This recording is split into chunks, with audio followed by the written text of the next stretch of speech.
అందరికీ నమస్తే. ఏదైతే కిరణ్ మాట్లాడినటువంటి భాష మీద వైఎస్ఆర్సీపీ సోషల్ మీడియాలో కొంతమంది మహా ప్రతివతలు అసలు వాళ్ళు సోషల్ మీడియాలో వాళ్ళ పోస్టులు ఎంత చక్కగా పెడతారంటే వాళ్ళకి అసభ్యకరమైనటువంటి పోస్టులు పెట్టడం అంటే ఏంటో తెలియదు. బజారు భాష మాట్లాడటం అంటే ఏంటో తెలియనటువంటి అమాయకులు పాపం. ఫస్ట్ టైం కిరణ్ మాట్లాడిన మాటలతోటి పాపం వాళ్ళ యుగో ఫీలింగ్స్ హర్ట్ అయిపోయి అందులో సోషల్ మీడియాలో పెద్ద ఎత్తున ఏంటి దీని గురించి ఖండించరా, దీని గురించి మాట్లాడరా అని చెప్పేసి మాట్లాడుతున్నారు. అందులో తెలుగుదేశం పార్టీలో ఉండిపోయినటువంటి మా కృష్ణవేణి పాలేరు పాప ఏదేదో పొద్దున ఒక పోస్ట్ పెట్టింది. ఆడవాళ్ళకి ఇదేనా మీరు ఇచ్చే గౌరవం అని చెప్పేసి మాట్లాడింది. సరే, మగవాళ్ళు హోందాగా ఎవరైనా వ్యవహరించకపోయినా సోషల్ మీడియాలో కొంచెం పోస్టులు పెడతారు, అది సహజమే. కానీ ఆడదాని ముసుగులో ఉండి మరి ఆడవాళ్ళైన మీరు ఇట్లాంటి బజారు భాషను మాట్లాడతారు. అదిగో ఫస్ట్ ఆఫ్ ఆల్ ఆమె పెట్టినటువంటి పోస్ట్ని నేను పెడతా. ఒరే బుర్ర తక్కువ లోకేష్, వ్యూహం సినిమా అడ్డుకోవాలని చూస్తే బ్రాహ్మణి డ్రైవర్ కొండల్ రెడ్డి మృతిపైన సినిమా తీసి ఈ గ్యాప్లో రిలీజ్ చేస్తాడురా, అంత మెంటల్ లోడ్రా ఆ ఆర్జీవి. పాపా, నువ్వు మర్చిపోవచ్చు, నేను మర్చిపోవచ్చు. నీ ట్విట్టర్ వేదికలను పెట్టిన ఎక్స్ పోస్టులు ఎక్కడికి పోవుగా. ఇప్పుడు నువ్వు శ్రీరంగ నీతులు చెప్తుంటే వినేవాళ్ళు ఎవరు లేరమ్మా. మరి దీనికి నీ సమాధానం ఏంది? సరే, మగాళ్ళు ఆవేశపడతారు, నువ్వు ఆడదానివేగా, నువ్వు ఆడదాన్ని పట్టుకెత్తావుగా, నీకు 6 లక్షణాలు నీలో ఉన్నాయిగా, నువ్వు ఒక అమ్మవేగా, 2 పిల్లలనేమో కన్నావుగా, నువ్వు ఆడదానివేగా, నీలో కూడా పుష్కలంగా ఆడవాళ్ళ లక్షణాలు ఉన్నాయి కదా. మరి ఇటువంటి పోస్ట్ని ఎట్లా పెట్టావు, ఏ రకంగా పెట్టావు? ఇవాళ బయటకు వచ్చేసి ఇప్పుడే సాని కొంపల్లో నుంచి బయటకు వచ్చినటువంటి ప్రతివత కానీ మాట్లాడినట్టు ఇది తప్పు ఇంతేనా అని చెప్పి మాట్లాడుతున్నారే. వాడు మగాడు, క్షణికావేశంలో మాట్లాడి ఉండొచ్చు, తప్పు లేదు. వాడు మాట్లాడిన దానికి పార్టీ పనిష్మెంట్ చేసింది, అతను మగాడు. సరే, నువ్వు ఆడదానిపై ఉండి ఆడపిల్లపై ఉండి సాటి ఆడదాని గురించి సోషల్ మీడియాలో నువ్వు ఇలాంటి పోస్టులు పెట్టావు.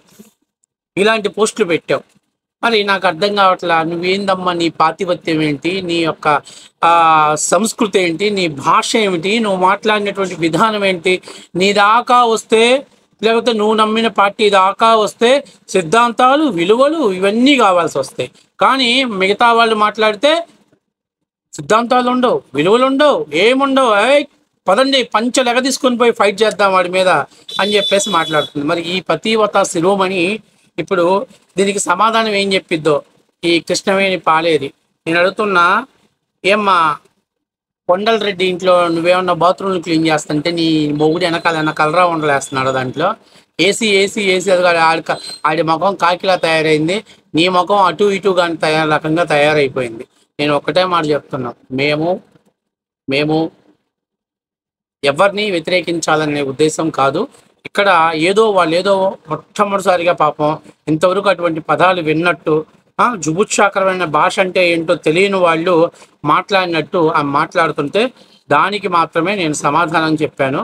అంతేకాకుండా ఇంకొక చిన్న విషయం చెప్తున్నా, వైఎస్ఆర్సీపీ సోషల్ మీడియాలో ఇది ఒక్కటే కాదు, ఇంకా చాలామంది వాళ్ళ చరిత్రలన్నీ కూడా ఇప్పుడు 1 by 1 నేను చెప్పడానికి సిద్ధంగా ఉన్నా. ఒకప్పుడు అధికారంలో ఉన్నప్పుడు వాడు పెట్టిన పోస్టు, ఇప్పుడు అధికారం కోల్పోయిన తర్వాత వాడు పెట్టిన పోస్టులని నేను చూపిస్తాను. చూపిస్తే మీకు అర్థమైద్ది ఎంతవరకు వైఎస్ఆర్సీపీ సోషల్ మీడియా అనేది అర్థమవుతుంది. ఇంకా అంతకంటే ముందు అనితారెడ్డి, ఒరే నువ్వు పదం పలకలేకపోతున్నా, బొల్లిగాని చర్మం మీద కారే నీరు తుడుచుకునే ముందు కంపు ఇక్కడికి వస్తుంది. గోదావరి పుష్కరాలలో దగ్గరే ఉండి 50 మందిని చంపిన నుజ్జా కొడుకు నువ్వు. ఈరోజు ప్రజలంటే ప్రేమ వచ్చిందా, మెట్టు తెగిపోయిద్ది. చిల్లర విమర్శలు చేస్తే బొల్లి. అనితారెడ్డి చక్కగా హీరోయిన్ బొమ్మ పెట్టింది. మరి అక్క ఎక్కడ ఉంటుందో నాకు తెలియదు, ఏం పని చేస్తుందో నాకు తెలియదు. ఇటువంటి భాష మాట్లాడే వాళ్ళు ఖచ్చితంగా కుక్కట్పల్లి దగ్గర ఉన్నటువంటి హైవేల దగ్గర ఆ హైవే దగ్గర ఈ మధ్య ఎక్కువ చాలా మంది చూపిస్తున్నారు. కూకట్పల్లి బిజినెస్ అనేది చూపిస్తుంటారు. బహుశా ఇటువంటి భాష అక్కడ ఉన్న వాళ్ళే వాడతారేమో నాకు తెలియదు, కానీ ఇటువంటి భాషని మాట్లాడుతున్నారు. మరి ఈరోజు మీరేంటో అందరూ పతివతలైపోయారు. మరి పవర్ పోయేసరికి ఏమో నాకు అర్థం కావట్లా. ఎవరికి వాళ్ళే ఏ తప్పు ఏ తప్పు, మేము కూడా తప్పని చెప్పాం, కానీ మీరు ఇటువంటి భాషను ఎందుకు మాట్లాడుతున్నారు? మీరు ఇటువంటి భాషను ఎందుకు పోస్టులు పెడుతున్నారు? ఏంటి మీకు అవసరం ఏంటి? ఇట్లాంటి భాషను పెట్టమని మీ వెనకాలలో నడిపించిన ఆ శంకర్ జాతోడు ఎవడు అనేటువంటిది మీరు చెప్పాలి. ఇంకొకడు ప్రవీణ్ రెడ్డి చూడండి, వీడు పవర్లో ఉన్నప్పుడు నారా బ్రాహ్మణి గారితో కొండల రెడ్డి అనే ఒక బెడ్రూమ్లో దొరికిపోవటం జరిగిందని, అది చూసి భువి ఆంటీ హత్యా ప్రయత్నం చేయడం జరిగిందని, ఈ విషయాన్ని చిన్నబాబుకు చెప్పొద్దని బాబు గారు భువి ఆంటీని సమర్థించడం జరిగింది. చూడండి ఏంటి అంతా. మరి వైఎస్ఆర్సీపీ వాళ్ళంతా ఈరోజు సాధు జంతువులు, అమాయకులు, ఏమీ తెలియనటువంటి వాళ్ళు. అసలు అటువంటి భాషను ఉపయోగించడంలో ముందు కొంచెమన్నా సిగ్గు ఉండాలి కదా. ఇవాళ తెలుగుదేశం పార్టీ ఒక కిరణ్ని సస్పెండ్ చేసి పడేసింది పాపం. అతను కూడా చాలా చాలా సౌమ్యంగా మాట్లాడతాడు, ఎక్కడ భూత పదాలు వాళ్ళ. వీళ్ళ భాషను చూసి అతను కూడా ఇన్స్పిరేషన్ అయిపోయాడు. ఓహో ఇలా మాట్లాడితే బాగుంటుందని ఇన్స్పైర్ అయ్యాడే బహుశా. మరి ఇలాంటిది అదే ప్రవీణ్ రెడ్డి పాపం ఇలా భారతిరెడ్డి గారి గురించి మాట్లాడిన తర్వాత ఫస్ట్ టైం ఆయన పెట్టినటువంటి పోస్ట్ పెట్టారు. అసలు రాజకీయాలతో సంబంధం లేని ఇంట్లో ఆడవాళ్ళని పబ్లిక్గా అంత నీచంగా తిట్టించుకుంటూ సత్తా ఉన్నా కూడా అధికారంలోకి వస్తే తప్ప ఏమీ చేయలేమని నిస్సహాయ స్థితిలో పార్టీని నడపాల్సిన అవసరం అయితే లేదని నా అభిప్రాయం అన్నా. ట్యాగ్ చేసి వైఎస్ జగన్, నీకు ఎలాగో బిజినెస్లో మంచి పట్టుంది, క్లోజ్ చేసి ఆ సైడు వెళ్ళిపోవచ్చు కదా. అంటే నేను అడుగుతున్నా, ఇప్పుడు నారా బ్రాహ్మణి గారిని నీకు సంస్కారం ఉంటే నువ్వు తిట్టవు కదరా, ఇంత నీచంగా పోస్టులు పెట్టావు కదా. ఏరా నువ్వు నీ దాకా వస్తే నా బాధలు బాధ్యతలు తెలిసేది. అంటే వాళ్ళ కుటుంబాలు కాదా? నువ్వేమన్నా తేరగా వాళ్ళకేమన్నా వాళ్ళ ఇళ్ళల్లో ఏమన్నా నువ్వేమన్నా డబ్బులు ఇచ్చి వాళ్ళు రాజకీయాలు చేయించారా తేరగా నువ్వు తిట్టడానికి? ఎంత అసలు చూడండి ఎంత అమాయకంగా యాక్ట్ చేస్తాడో, ఎంత అమాయకంగా జనాలని మభ్య పెడుతున్నారో చూడండి. అంటే ట్విట్టర్ పాత పోస్టులు రివైజ్ చేయాల్సిన అవసరం ఎవరికి లేదు కదా. ఇప్పుడు ఫ్రెష్ కంటెంట్ మీద మనం మాట్లాడతాం. ఎవరు వెళ్తారు లోపలికి డీప్గా అంటే ఈ పార్టీ వాళ్ళకి సంబంధించిన వాళ్ళు ఎవరు, అసలు ఇదెంత పతివత పత్తి గింజో చూద్దామని చెప్పేసి లోపలికి వెళ్తారు. మరి ఆయాలేమో అంత అద్భుతమైన పోస్టులు పెట్టావు కదా నాన్న. మరి ఇవాళ ఎందుకు నాన్న ఇంత బేజారు మాటలు మాట్లాడుతున్నావు? అంటే ఒక ఒక ఒక వైఎస్ఆర్సీపీల పార్టీలో సంబంధించినటువంటి వాళ్ళేనా? ఇంకొకడు ఉన్నాడు జగనన్న తమ్ముడు అంట, వాడైతే ఇంక అసలు అటువంటి పోస్టులు నేను చూపించకూడదు తెలుసుకోవాలా. ఇంత దారుణం గనా అసలు ఒక రాజకీయాలు చేయాలంటే ఇంత నీచంగా దిగజారిపోయినటువంటి పెదవులు వీళ్ళు. ఇంకా ఇప్పాల రవీంద్ర, సరే వీళ్ళంతా చిల్లరోళ్ళు 5 రూపాయలకి 10 రూపాయలకి సోషల్ మీడియాలో పోస్టు పెట్టేవాడు. ఈ విప్పాల రవీంద్ర అనేవాడు మీ అందరికి తెలిసినటువంటి వ్యక్తే. మొన్న ఏదో పోయి లోకేష్తో కూడా ఫోటో దిగి వచ్చినాడు అనుకుంటా. మరి మనవాడు మామూలు వాడు కాదు. ఒక్కొక్క పోస్టు ఒక్కొక్క ఆనిముత్యం లాంటిది వాడి పోస్టులు. మరి ఇలా ఇంత స్థాయిలో మనం మాట్లాడుతుంటే ఇటువంటి వాడు పెట్టిన పోస్టులు ఒకటి, పప్పు నానోరు అందరూ నన్ను ఎలిమినేటి మాధవరెడ్డి లాగా ఉంటావు అంటున్నారు. తుప్పు అయితే ఏంట్రా పప్పు అంటే నేను మాధవ్ రెడ్డికి పుట్టానా? తుప్పు నాకేం తెలుసు.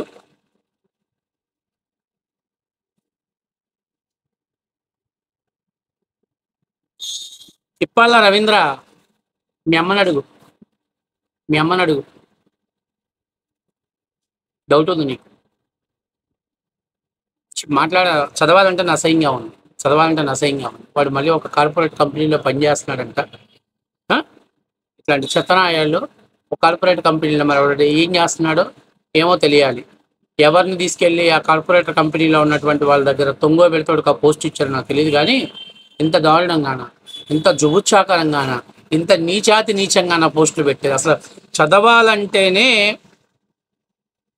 చీ అనిపిస్తుంది. నిజంగా మనిషి అనేవాడు కడుపుకు అన్నం తిన్నాడు ఎవడు కూడా ఇటువంటి పోస్టులు పెట్టాడు, ఇటువంటి చెత్త పోస్టులు పెట్టాడు, ఇలాంటి చెత్త మాటలు మాట్లాడు అని అనిపించే స్థాయిలో వీళ్ళు పర్ఫార్మెన్స్ చేశారు. ఇప్పుడు అందరూ కూడా సాధు జంతువులు అయిపోయారు. ఇప్పుడు అంతా కూడా సమాజంలో బూతులైనటువంటి పోస్టులను చూడాలని కోరికగా ఉంది. అందుకని చెప్పేసి వీళ్ళందరూ పోయి కిరణ్ మీద పడి, కిరణ్ నువ్వు మాట్లాడిన దాన్ని దొరికితే ఊరుకోము, చంపేస్తాం, గుద్దేస్తాం, నరికేస్తాం, నువ్వు ఎక్కడ దొరికితే అక్కడ వదిలిపెట్టవు అని చెప్పేసి మాట్లాడుతున్నారు.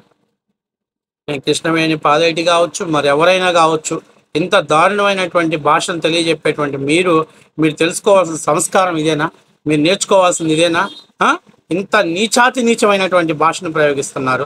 ఇంత నీచమైనటువంటి ఉన్మాదుల కంటే దారుణంగా వ్యవహరించారు గత ఐదేళ్ళు ఇంత నీచం అని మొహం మీద పూసేలా, సభ్య సమాజం మొహం మీద పూసేలాగా వైఎస్ఆర్సీపీ సోషల్ మీడియాని మెయింటెనెన్స్ చేశారు. మీరు తెలుగుదేశం పార్టీ కార్యకర్తల ఆడవాళ్ళ గురించి మాట్లాడారు. తెలుగుదేశం పార్టీలో ఉన్నటువంటి వివిధ పదవుల్లో ఉన్నటువంటి మహిళల గురించి మాట్లాడారు. ఆఖరికి దరిద్రం ఏంటంటే ఉన్మాదాన్ని పీక్ స్టేజ్లోకి ఎక్కడ తీసుకెళ్లారు అంటే నారా చంద్రబాబు నాయుడు గారి సతీమణి గారిని, నారా చంద్రబాబు నాయుడు గారి కోడల్ని, అలాగే పవన్ కళ్యాణ్ గారి తల్లిని, పవన్ కళ్యాణ్ గారి భార్య గురించి కూడా పెట్టే స్థాయికి దిగజారిపోయినప్పుడు ఆయాల ఈ పతివత పాలేరు కృష్ణవేణికి కానీ, ఇప్పాల రవీంద్ర గారికి కానీ, ప్రవీణ్ రెడ్డికి కానీ, ఆ చింతా ప్రదీప్ కానీ వాడైతే ఇంగాక ఏరా వయాగ్రా వేసావా, లేకపోతే కింద ఉన్న మూల సంఖ్య ఉన్న పగిలిందా? గత 5 ఏళ్ళు ముండా మీరు అధికారంలో ఉండి సోది భాషను మాట్లాడి, సోది పోస్టులు పెట్టించి, వాడెవడో వాడి పుట్టుక మీద వాడికి డౌట్ ఉన్నోడిని సోషల్ మీడియాలో వాడిని ఇన్ఛార్జిగా పెట్టి వాడి హయాంలో పోస్టులు పెట్టించి నడిపించిన విచ్చానాయాలు మీరు ఇవాళ ఒక్కసారిగా వేదిక మీదకి వచ్చి అమ్మా అయ్యా స్త్రీల హక్కులు, స్త్రీల పరిమితి, స్త్రీల బతుకు, స్త్రీల యొక్క ఆర్థిక స్వాతంత్రం, స్త్రీల యొక్క పుట్టుకల గురించి మాట్లాడే అర్హత ఎవరికి లేదని మీరు మాట్లాడుతున్నారు. మేము కూడా యాక్సెప్ట్ చేస్తాం. మరి గత 5 ఏళ్ళు మీరు మాట్లాడిన వీటన్నిటికీ మీకు క్షమాపణ చెప్పండి బహిరంగంగా. ఈరోజు 1 డేలో డెసిషన్ తీసుకుని తెలుగుదేశం పార్టీ, మరి ఎందుకు ఆ మాయరోగం ఏమొచ్చింది? జగన్మోహన్ రెడ్డి ఎందుకు తీసుకోలేకపోయాడు? ఆ డెసిషన్ ఎందుకు తీసుకోలేకపోయింది? YSRCP social media, YSRCP party ఎందుకు తీసుకోలేకపోయింది దాని మీద? ఎందుకంటే వాళ్ళు ముందుండి నడిపించారు. ఇక్కడ క్షణిక ఆవేశంలో నోరు జారి మాట్లాడి రెండింటికి తేడా చాలా ఉంది. సో ప్రజలు తెలుసుకోవాలి. ఈ రోజుకైనా ప్రజలు తెలుసుకోవాలి, తెలుగుదేశం పార్టీ అనేది ఆకాశం లాంటిది. ఇలాంటి పేటీఎం కూలోళ్ళు ఉమ్మేస్తే పొడిచి వాళ్ళ మోకాన పడుతుంది. ప్రజలు కూడా తెలుసుకోవాలి. ఈ రోజుకి ఒక్కరినా సస్పెండ్ చేశాడా? ఇక ఆ పోసాని గారి భాష, ఆ కేఎస్ ప్రసాద్ గారు, ఇంకా చెప్పుకుంటా పోతే బొచ్చడ మంది యూట్యూబర్ల పేర్లతో పెట్టుకొని అసభ్యకరమైనటువంటి మాటలు మాట్లాడతారు. తెలుగుదేశం పార్టీ మహిళల గురించి మాట్లాడతారు, అమరావతి మహిళల గురించి మాట్లాడతారు, కూకట్పల్లి ఆంటీస్ అంటారు. మరి ఇవాళ ఈ ఆంటీస్ వాడిన భాష ఎక్కడిది? ఎవరి కోసం ఆడింది? వీళ్ళు నిజంగా కానీ సంసారం చేసుకునేటువంటి ఆడవాళ్ళు మాట్లాడే భాషలేనా ఇది? వాళ్ళు పెట్టే పోస్టులేనా ఇవి? ఎవరు కూకట్పల్లి ఆంటీస్? కాబట్టి ఇలాంటివన్నీ కూడా చాలా ఉన్నాయి. కాబట్టి వాస్తవాలలో కిరణ్ క్షణిక ఆవేశంలో మాట్లాడినా ఇప్పటికీ దాన్ని ఖండించాల్సిన బాధ్యత అందరి మీద ఖండించారు. కానీ గత 5 ఏళ్లలో మీరు పెట్టిన పోస్టులకి చంద్రబాబు నాయుడు గారు మేము అడుగుతున్నా, ఇప్పాల రవీంద్రాన్ని ఎందుకయ్యా దాచిపెట్టేసి ఎక్కడ కంపెనీల్లో పెట్టాడు? వాడు పెట్టిన పోస్టులు అంత దారుణంగా ఉంటే వాడిని జుట్టు పట్టుకొని తీసుకొచ్చి లోపల పడేయాల్సింది. అంటే మనమైతే లైన్ దాటకూడదు, అవతల లైన్ దాటినా పైన భగవంతుడు చూస్తుంటాలి అని చెప్పి చేస్తారా ఏంటి? అదేనా మీరు ఇచ్చే సందేశం?